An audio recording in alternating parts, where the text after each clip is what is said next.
तो आज हम दिन और रात के बारे में चर्चा करेंगे। हम जानते हैं कि दिन के बाद रात और रात के बाद दिन होता है। यह भी हम जानते हैं कि कभी दिन छोटा हो जाता है, कभी दिन बड़ा हो जाता है, कभी रात बड़ी हो जाती है तो कभी दिन बड़ा हो जाता है।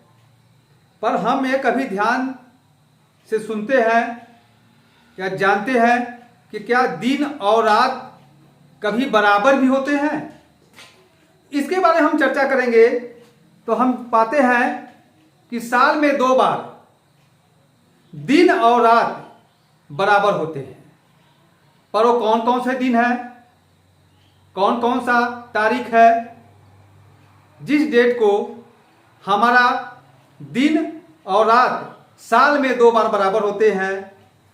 तो उसके लिए मान लीजिए हम बता भी देते हैं कि इस डेट को, इस तारीख को दिन और रात बराबर होते हैं।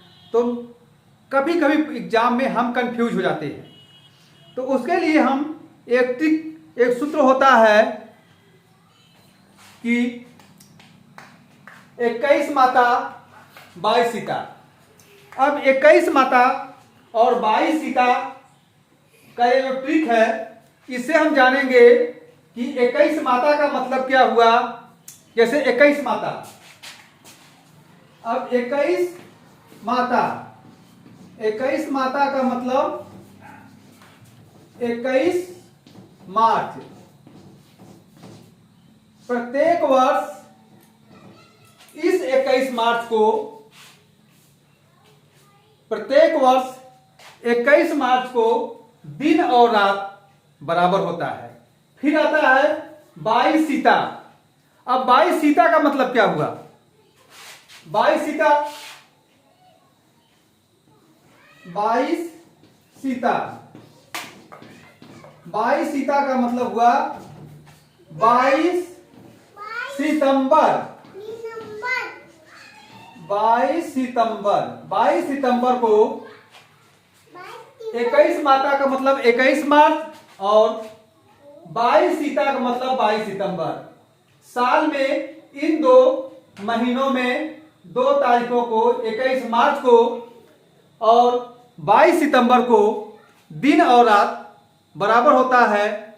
तो इस तरह से हमने एक ट्रिक देखते हैं कि 21 माता और 22 सीता। हम अगर 21 माता और 22 सीता का ये ट्रिक याद कर लेंगे तो हम अच्छी तरह से इसको भूल नहीं पाएंगे कि 21 माता का मतलब होता है 21 मार्च और 22 सीता का मतलब होता है कि 22 सितंबर। तो 21 मार्च और 22 सितंबर को क्या होता है? दिन रात बराबर, दिन रात बराबर होते हैं। तो हमें याद हो गया कि 21 मार्च और 22 सितंबर को प्रत्येक वर्ष दिन और रात बराबर होते हैं। साल में 2 बार दिन रात बराबर होते हैं। इस ट्रिक के माध्यम से 21 माता और 22 सीता। 21 माता का मतलब 21 मार्च, 22 सीता का मतलब 22 सितंबर। इन 2 तारीखों को दिन और रात बराबर होता है। इस तरह से हम देखें तो हमें कंठस्थ हो गया 21 माता 22 सीता। 21 माता का मतलब 21 मार्च, 22 सीता का मतलब 22 सितंबर। तो 21 मार्च और 22 सितंबर को दिन और रात बराबर होते हैं। इस ट्रिक के माध्यम से हम कब दिन और रात बराबर होते हैं इसको अच्छी तरह से याद करते हैं। अगर यह हमारा वीडियो आपको अच्छा लगे तो आप लाइक करिए, बेल का बटन दबाइए, सब्सक्राइब करिए। बहुत बहुत धन्यवाद। Thank you.